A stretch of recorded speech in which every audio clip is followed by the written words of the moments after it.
Hello everyone, welcome back to my channel. Today's video I'm going to discuss about 15 substring functions in less than 10 minutes.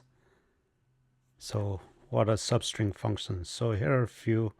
I have selected 15 of them, so let's get started. So concat function, let's get the first one. Concat function, as you say, concat is going to do concatenation, which is going to concatenate, pretty much putting together one text with the other, depending upon if you want to leave a space in between or not, right? So first one I have is a hello. I left a little space here, so these two words, when they concatenate, they put together, we have a hello and world, not tied up together. So let's give it a run.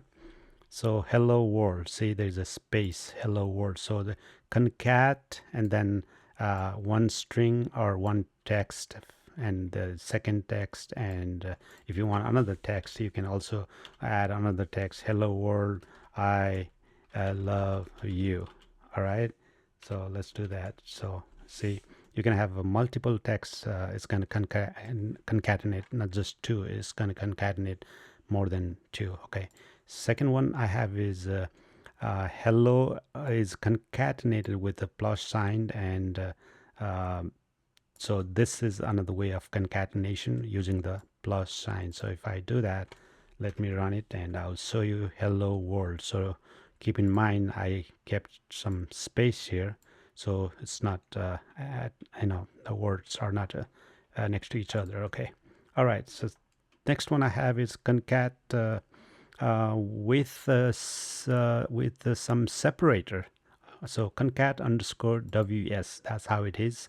And when I do use that function, I'm I want to concatenate hello and world with this underscore in between. That's where I got it. So if I run it, and you'll see hello underscore world, because this allows us to provide either comma or a dot or underscore or maybe space, whatever you want to separate those two words, right? Let me put comma, just to show you.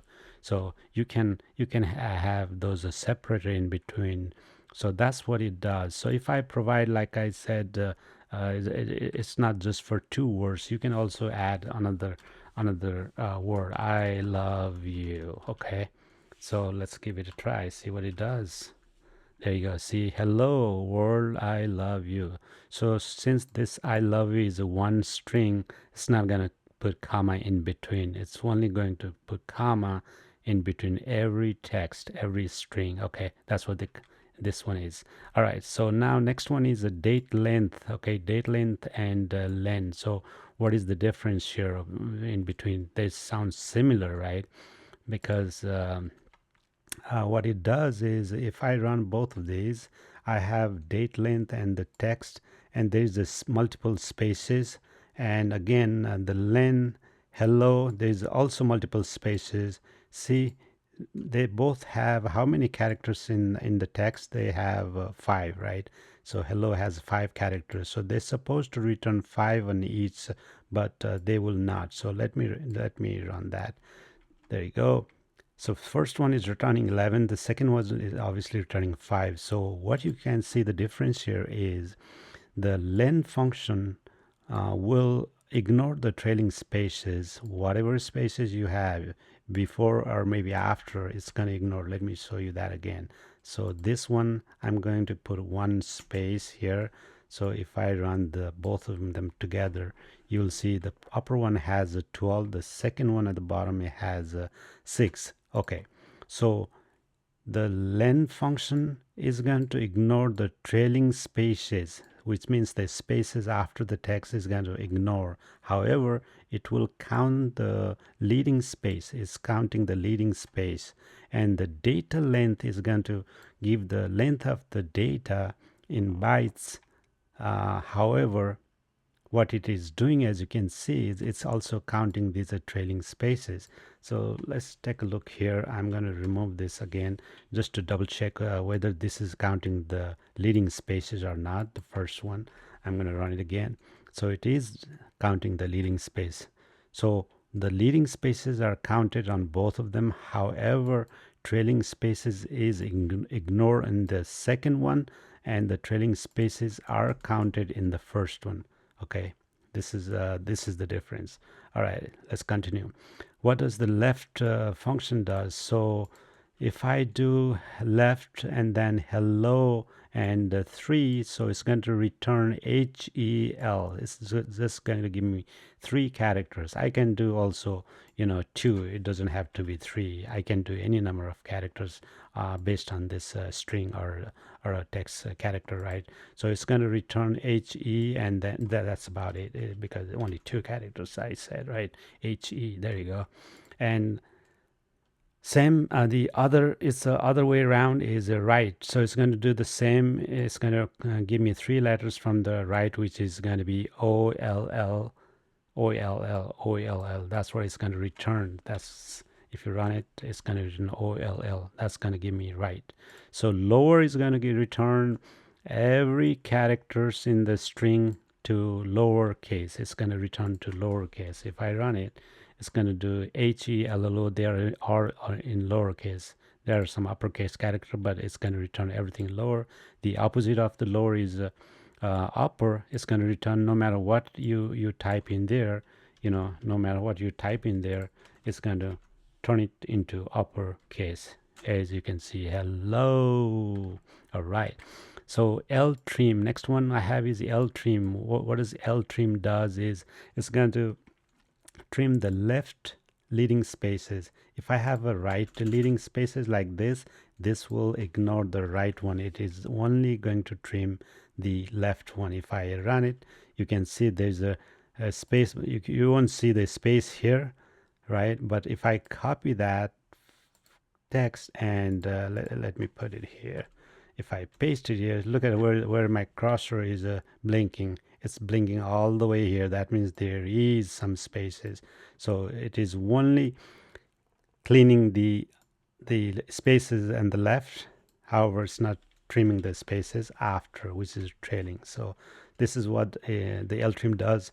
The R trim is will do the opposite. It's going to trim the trailing spaces, but it's going to ignore the spaces before. So let's take a look if that's true. There you go. So hello. So it has a space which let me see if it trimmed or not. Copy that, and I'm going to put it right here. See, my cursor is blinking on the right after O, which means it cleaned these spaces. However, if I move my mouse on the front of, there is another spaces here. So if I backspace it, see there's a space before. That means R trim only trims the right side of the character, right side of the text, whatever the spaces are. So that's what R trim does. Okay, so for both of these to properly use, I would recommend using trim. So it will clean no matter if there's a leading spaces before or trailing spaces after. This is going to clean the both of them, so you don't have to do L trim and R trim. Okay, so this will do the job for both of us. Okay, both of them. So if I run it, it's going to do clean hello. See, I have a spaces before and after. It only gave me hello. Let me copy this and show you if there is any spaces. I'm going to paste it right here, and look at the mouse cursor. There is a no spaces after, and if I put it at the front, there's no spaces before. Correct. So that's what the trim does, and it is recommended to use this than those guys. So another one I have is a quote name. What does quote name does? So this will provide this kind of brackets before and after the text when you run for that characters or the text. And I'll show you the example. Hello. See, hello does not have these brackets, but when you do the quote name, it will provide brackets. So those are very helpful. This is very helpful when you are doing direct query, writing direct query, and also during direct query in pivoting. Those are helpful. Okay, next one I have is replace. So it's going to, what replace is going to do is whatever the string you want to provide on that string, you're going to look for whatever. This is a lookup. Okay, lookup value. I'm going to look up E and then replace with Y. That's what it's doing. So it replaces the text of you specify, text you specify, and to the text of your choice. So text of your choice, it replaces, it is replacing E with Y. Let's take a look what LO returns if I run this one.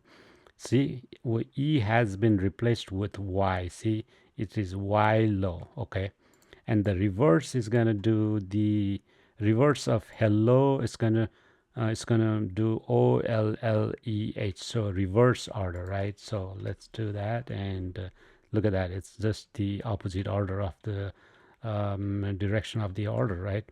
And the last one I have is a substring. This is going to return the part of the string, which means, so whatever given string you have, you're going to say, okay, on that given string, I want to start the position 1 and give me three number of characters, or maybe four number of characters, or maybe 5, or maybe 2, right? Based on whatever you needs, right? So that's what it's going to return, number of characters based on, maybe I want to return, let me do 2 characters after after position 2. So position 1 is H, 2 is E, so it's going to return what's guess what it is going to return.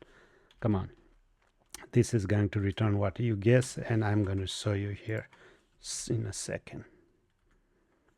All right, what is it returning? EL, is that correct? So what I said is it's going to start at position 2. Position 2 is E, right? And give me 2 characters from there, so E and L, and that's what it returned. Okay, answer is E and L. There you go, you guessed it right. If you guessed it right, then a great job. If not, good try. All right, so that was it. Hopefully I cover these most of these commonly used substring functions, and hope this helps. Please like and subscribe for more similar videos, and thanks for watching, and have a great day.